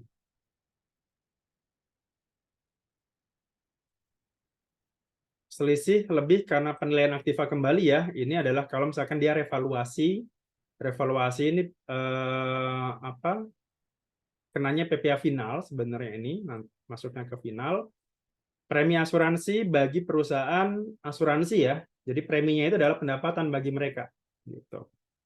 Iuran yang diterima atau diperoleh perkumpulan dari anggota yang terdiri dari WP yang menjalankan usaha atau pekerjaan bebas. Ini kayak ya perkumpulan gitu ya, yayasan, lembaga gitu, yang walaupun itu nirlaba gitu, tapi tetap harus ada, jadi itu sebagai objek pajak gitu ya, objek pajak. Tapi kalau misalkan nyata-nyata itu nirlaba, itu harus dibuktikan selisih lebihnya, selisih iuran tadi itu tidak boleh digunakan untuk kegiatan usaha, tapi harus apa istilahnya, harus dibangun, harus digunakan untuk membangun infrastruktur, sarana prasarana. Kalau digunakan untuk kepentingan pribadi atau untuk kegiatan usaha yang sifatnya laba, itu kena pajak. Tapi kalau untuk digunakan untuk pembangunan sarana prasarana dari sisa lebih tadi, sisa lebih sumbangan, donasi dan sebagainya, itu bukan lagi menjadi objek pajak. Itu ya kalau dia sifatnya yayasan. Tambahan kekayaan itu yang berasal dari penghasilan yang belum dikenakan pajak. Contohnya apa? Misalkan gini, kita punya warisan misalkan. Warisan kan nggak kena pajak ya, gitu. Tapi kalau warisan itu misalkan kita jual, yaitu ada objek pajaknya. Misalkan saya dapat warisan nih berupa tanah misalkan. Pada saat saya memperoleh tanah, itu kan pendapatan sebenarnya ya, penghasilan. Kan bisa berupa tanah tadi kan, bisa berupa nama dalam bentuk apapun. Cuman karena dia sifatnya warisan, pada saat perolehan tadi itu saya tidak dikenakan pajak. Tapi ketika misalkan setahun kemudian warisan tersebut, tanah tersebut saya jual, itu kan saya dapat penghasilan. Nah, kalau sudah seperti itu, ya itu sudah menjadi objek pajak. Gitu. Jadi tambahan kekayaan itu yang berasal dari penghasilan yang belum dikenakan pajak. Atau contoh lainnya hibah gitu ya. Saya hibah nih, saya dapat mobil dari orang tua. Ya mobilnya itu nggak kena pajak gitu ya, pada saat hibah. Tapi kalau misalkan nanti ternyata itu dijual, nah selisih lebihnya itulah yang nanti akan jadi objek pajak. Gitu. Selisih lebih itu dihitungnya dari keuntungan ya. Keuntungan itu adalah pendapatan dikurangi dengan nilai bukunya kira-kira berapa. Jadi bukan dari nilai pasarnya, gitu, tapi nilai bukunya kira-kira berapa. Gitu. Penghasilan yang dari usaha berbasis syariah, ini kalau misalkan dia sifatnya syariah ya. Imbalan bunga, ya imbalan bunga ini bukan, ini terkait dengan kalau kita menang gugatan atau keberatan di DJP ya. Kan kalau kemarin kan sempat dibahas ya tentang keberatan misalkan atau banding gitu ya. Nah, ternyata pada saat banding katakanlah menang gitu. Wajib pajaknya menang, artinya kan dia bisa jadi nanti akan dapat imbalan bunga. Nah, atas imbalan bunga itu otomatis akan menjadi objek pajak. Surplus Bank Indonesia ini berarti untuk yang BI ya, khusus untuk BI. Kemudian penghasilan dikenakan final, ini juga mungkin sudah dibahas ya kemarin di PPA Potput. Kita meresum saja. Konsekuensi penghasilan final adalah ini ya konsekuensinya ya. Jadi ada 3 di sini sebenarnya. Biaya-biaya yang terkait itu tidak dapat dijadikan pengurang. Artinya nanti misalkan gini, saya mendapatkan pendapatan dari sewa ruko. Saya punya ruko, saya sewakan. Kan kalau sewa ruko itu kan berarti pendapatan final ya, 10% sewa rukonya. Nah, kemudian itu karena sifatnya pendapatannya itu dikoreksi negatif, biayanya itu juga harus dikoreksi positif. Gitu. Contohnya apa? Tadi saya sewa ruko di situ, saya dapat pendapatan. Tapi di samping itu saya kan harus merawat ruko tersebut ya. Misalkan katakanlah ada misalkan perjanjiannya gitu ya, IPL-nya, listrik, kemudian tukang bebersih dan segala macamnya saya yang nanggung. Jadi kan semuanya biaya. Nah, biaya yang dikeluarkan untuk mendapatkan penghasilan yang bersifat final itu biayanya tidak boleh dibebankan. Kenapa? Karena pendapatannya pun juga tidak boleh ditambahkan. Jadi fair. Sisi pendapatan dikoreksi negatif, sisi biaya dikoreksi positif. Jadi nanti akan hilang dengan sendirinya. Gitu. Itu konsekuensi pertama. Konsekuensi kedua adalah pajak yang dibayarkan itu tidak dapat dikreditkan. Kenapa? Ya karena sudah selesai, sudah final. Tidak perlu dihitung lagi, tidak perlu memperhitungkan lagi tadi. Gitu. Jadi ketika saya dapat hadiah undian mobil, ya sudah, saya dipotong pajak selesai. Ketika saya dapat penghasilan berupa ruko, ya sudah, saya dipotong selesai. Atau UMKM gitu ya, 0,5%. Ketika saya sudah bayar 0,5% UMKM, ya sudah selesai saat itu. Saya cukup habis itu ya udah lapor SPT-nya saja. Tidak perlu memperhitungkan lagi dengan pendapatan lain dan sebagainya. Cukup dituliskan saja di kolom final di situ. Dan yang terakhir, tadi ya, karena tidak dapat dikreditkan, makanya penghasilannya juga tidak dapat dihitung kembali. Gitu. Jadi tidak perlu, tadi ya balik lagi ya, karena pendapatannya sifatnya final ya juga dikoreksinya negatif. Negatif itu artinya apa ya? Penghasilannya tidak dihitung ulang gitu.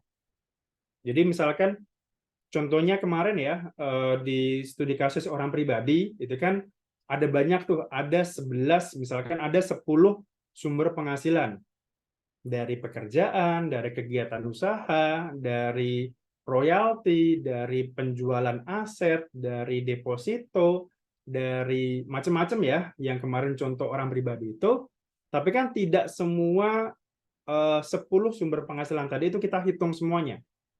Kita harus pilah-pilah dulu ya, dari 10 sumber ini kita harus pilah dulu mana yang objek pajak kita hitung sendiri, mana yang dikenakan final, dan mana yang bukan objek pajak. Jadi bisa saja dari 10 sumber tadi, itu hanya 4 misalkan, yang nanti akan kita hitung ulang. Sisanya ya mungkin bisa jadi itu warisan, bisa jadi itu deposito, bisa jadi berupa saham, yang itu sudah kita tinggal laporkan saja di SPT. Gitu ya, jadi konsekuensi final itu ada 3 tadi. Dan ini ya kayak apa? Kayak gear gitu ya dia akan berkeliling terus, maksudnya saling berputar gitu ya, saling ketika ini berputar ya otomatis ini jadi berputar, ini juga jadi berputar gitu. Ini tarif-tarifnya ya, ini mungkin nggak perlu dihafalkan, nanti akan saya kasih aja tarif-tarif PPH ya secara umum, ada final, ada pasal 21, ada pasal 23 dan sebagainya. Saya kirim aja, saya share di grup, atau nanti saya masukkan ke Google Drive juga bisa ya, nanti ingatkan saja. Ini tarif-tarifnya, misalkan bunga deposito final itu ya 20%. Di sini juga sudah ada dasar hukumnya ya. Jadi kalau misalkan Bapak Ibu, oh dasar hukumnya apa Pak? Nah, silakan dibaca di sini. Hadiah undian itu 20%. Bunga simpanan koperasi itu kalau di bawah bunganya di bawah 240, 0%. Kalau bunganya di atas 240.000, 10%. Bunga obligasi itu 15% gitu. Makanya kemarin sempat perbandingan gitu ya. Saya kalau nggak salah pernah buat sekilas gitu, perbandingan investasi gitu ya gitu. Jadi kalau misalkan katakanlah sama-sama saya punya uang 1 miliar gitu. Yang satu saya taruh, misalkan saya punya uang 2 miliar ya. 1 miliar saya taruh di deposito, 1 miliar lagi saya taruh di obligasi. Kira-kira lebih menguntungkan mana gitu ya, kalau dari sisi pajak gitu. Kalau dari sisi investasi dan pajak. Kalau dari sisi investasi, deposito, ya bunganya ya cuma sebatas itu ya. Misalkan deposito kan rata-rata rate-nya sekarang itu anggap aja antara 4-5% misalkan. Oke. Ya kita dapatnya segitu gitu ya. Cuman enaknya kalau deposito kan kita bisa cairkan, ya misalkan kita pilih ya sebulan, 3 bulan, 6 bulan dan sebagainya. Kita bisa pilih di situ. Kalau mau otomatis ya kita bisa roll on otomatis gitu ya. Gitu. Enaknya deposit di situ. Cuman kalau dari sisi pajak sekarang, sisi pajak tarifnya itu relatif lebih tinggi dibandingkan dengan obligasi. Deposito itu tarifnya adalah 20% dari bunga. Obligasi itu 15%. Jadi kan lumayan ya, ada selisih 5% di situ. Walaupun kadang-kadang bank itu juga untuk menarik nasabah itu ada tuh kayak semacam, Pak, ini pajak kita tanggung ya gitu. Jadi 20%-nya ini ditanggung oleh bank gitu ya untuk mencari konsumen biasanya.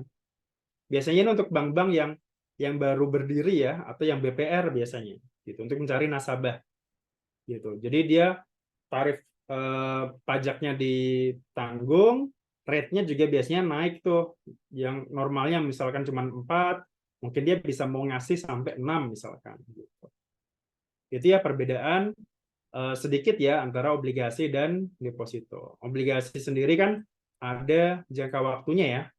Kayak misal kalau ORI itu, Obligasi Republik Indonesia, itu kan jangka waktunya ada yang kalau nggak salah 2 tahun ya, 2 tahun. Kemudian kupon rate-nya itu biasanya lebih tinggi daripada deposito. Deposito misalkan maksimal 5, obligasi mungkin bisa sampai 6% misalkan. Dan dengan tarif yang lebih rendah gitu ya. Itu sekedar tax planning saja gitu ya. Misalkan kita punya uang idle nih, uang dingin gitu ya. Kita mau apa nih? Ya udah paling aman itu kan ya deposito atau obligasi. Kalau mau lebih high risk lagi ya udah silakan aja main reksadana, saham gitu ya, itu silakan. Kemudian tadi ini penjualan saham di bursa efek itu 0,1 dari apa? Dari penjualan. Makanya kan kayak saya misalkan saham jual saham gitu ya, misalkan biasanya kan saya pakai Stockbit gitu ya misalkan. Nah, di Stockbit itu biasanya pada saat kita jual saham itu ada reportnya tuh, ada reportnya pajaknya berapa dari komisi dari misalnya kan ada jual sahamnya berapa, komisi brokernya berapa, kemudian di situ akan ada tuh tax berapa gitu ya. Nah, kita bisa cocokkan di situ. Benar nggak kira-kira ini 0,1%? 0,5 itu tambahan kalau untuk saham pendiri gitu ya. Misalkan pada saat IPO, pada saat penjualan perdana, itu plus tambahan 0,5% lagi. Bagi si pemiliknya ya. Jadi kayak kemarin Goto gitu ya, Goto dia IPO, ya udah pada saat IPO itu dia akan dapat tambahan lagi 0,5. Pengalian tanah itu 2,5%, 1%-nya itu kalau misalkan rumahnya sifatnya sederhana ya, jadi ini ada, tapi ini harus pakai SKB di sini. Ini juga ya kalau nggak salah ini harus ada SKB-nya, jadi bisa pakai tarif 1 atau 0%, tapi harus ada surat keterangan bebasnya. Misalkan pemiliknya itu penghasilannya di bawah PTKP, atau mungkin rumahnya ini sangat sederhana dan sebagainya. Gitu. Ada ketentuan tambahan ini. Peraturannya di PP 34 tahun 2016 di sini. Sewa tadi ya, sewa ruko itu 10% dari jumlah bruto. Jasa konstruksi sekarang ya sudah berubah sejak PP 9 ini. Sekarang tarifnya itu 1,75, ada yang 4%, ada yang 2,65%. Untuk yang terintegrasi itu artinya all in ya. Misalkan kan kadang sekarang itu ada yang sudah all in ya. Jadi saya mau bikin kantor mulai dari pengerasan lahan sampai nanti gedungnya itu jadi gitu ya. Pokoknya saya terima beres gitu ya. Nah, itu terintegrasi. Pekerjaan konsultan aja konstruksi, nah itu ada yang 3%, ada yang 6%. 6% kalau dia non sertifikat, kalau ada sertifikatnya dia 3,5%. Dividen ini 10% ya, tapi harus ada ada ketentuannya ya, ada ketentuan bisa jadi 0% kalau diinvestasikan seperti itu.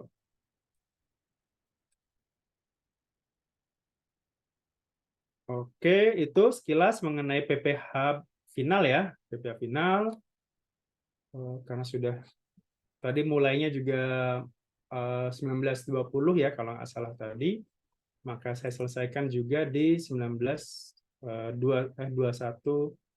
15 ya. Oke, barangkali itu untuk sesi pertama ya, sesi pertama PPh Badan. Sekilas mungkin saya coba rangkum dari awal. Pertama tadi ya kita sudah membahas apa sih itu PPh gitu ya secara umum, pajak atas penghasilan. Kemudian penghasilan itu apa? Tadi ya ada 5 elemen tadi. Elemen pertama adalah setiap tambahan ekonomis. Kedua adalah diterima di Indonesia ataupun di luar Indonesia. Kemudian ketiga itu tadi ya bersifat apa istilahnya yang ketiga tadi itu apa misal luar Indonesia. Kemudian nama dalam bentuk apapun tadi ya, nama dalam bentuk apapun. Kemudian saya coba ingat-ingat lagi elemennya tadi. Oke, diterima atau diperoleh tadi ya, diterima atau diperoleh. Kemudian untuk konsumsi ataupun menambah kekayaan tadi ya. Itu 5 elemen tadi ya, 5 elemen terkait dengan penghasilan. Kemudian setelah itu ada subjek, objeknya ya. Subjeknya ya kalau untuk badan berarti badan yang bertempat tinggal di Indonesia ataupun tidak bertempat tinggal di Indonesia, atau BUT tadi ya. BUT itu tidak berdiri dan tidak bertempat tinggal di Indonesia, tapi dia punya penghasilan di Indonesia. Itu BUT. Kemudian tadi juga sumber-sumber penghasilannya tadi ada 4 tadi ya, sesuai dengan kayak PPH orang pribadi dulu, dari kegiatan usaha, dari pekerjaan, dari harta, dan juga dari pendapatan lain-lain tadi, penghasilan lain-lain. Kemudian berikutnya tadi ada PPH final, non final, serta nanti di sesi yang kedua nanti kita akan bahas mengenai penghasilan yang bukan menjadi objek pajak. Ya kurang lebih seperti itu resumenya. Mungkin itu yang bisa saya sampaikan. Sekali lagi saya mohon maaf kalau ada kekurangan. Kita akan jumpa lagi besok ya, berarti ya besok hari Kamis tanggal 5 Agustus besok di insya Allah semoga besok tidak telat ya, semoga tidak, karena kebetulan ada penutupan jalan karena ada proyek nasional, jadi kebetulan juga tadi pakai mobil, jadi biasanya pakai motor, jadi makin tadi macetnya. Semoga besok lebih lancar lagi. Gitu. Itu saja yang bisa saya sampaikan. Sekali lagi mohon maaf kalau ada kekurangan. Kalau ada pertanyaan ya, kebetulan hari ini belum ada pertanyaan satupun dari teman-teman di sini, jadi silakan kalau ada, oh saya baru ingat nih, misalkan gitu ya, oh saya mau tanya deh, ya udah silakan ditanyakan di grup, kita akan coba bahas ya. Kalau nggak di grup boleh japri nanti dengan saya atau admin. Kita akan coba bantu untuk menjawab pertanyaannya. Gitu. Oke, itu saja dari saya. Terima kasih. Selamat malam Bapak Ibu semuanya. Selamat istirahat. Sekarang sudah bulan Oktober, harusnya siap-siap musim hujan ya. Semoga kali ini lebih berkah, tidak banjir dan sebagainya. Itu saja. Selamat malam. Saya tutup. Assalamualaikum warahmatullahi wabarakatuh. Waalaikumsalam. Saya izin matikan recordingnya. Nanti akan langsung saya upload ya malam ini. Semoga besok Bapak Ibu yang belum bisa hadir bisa langsung menontonnya.